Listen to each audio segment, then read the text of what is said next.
Evet, moladayız. 9 molası. 12 Eylül Perşembe. Cuma ne Perşembe? İyice.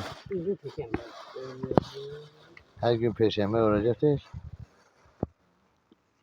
Karaman 13 derecedir. Değil.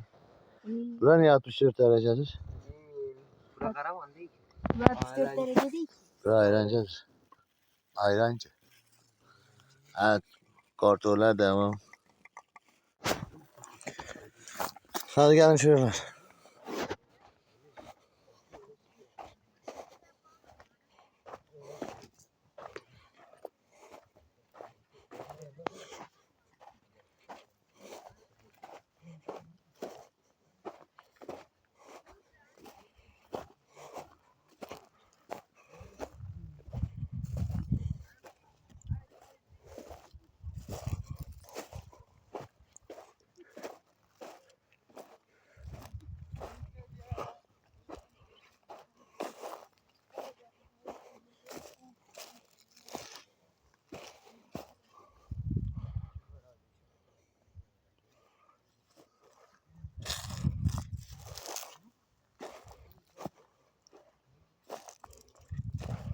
Murat.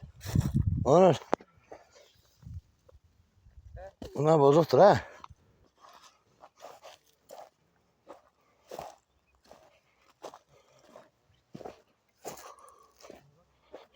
Patates tarlası bilir işte.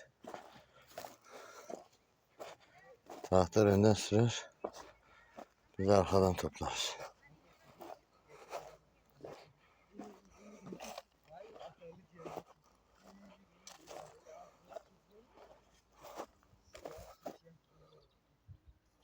Murat Onur. Şşş.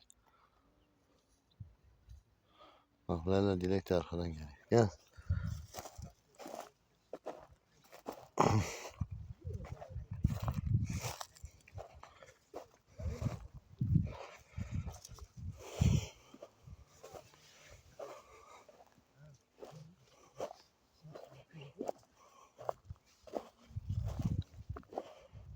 Murat.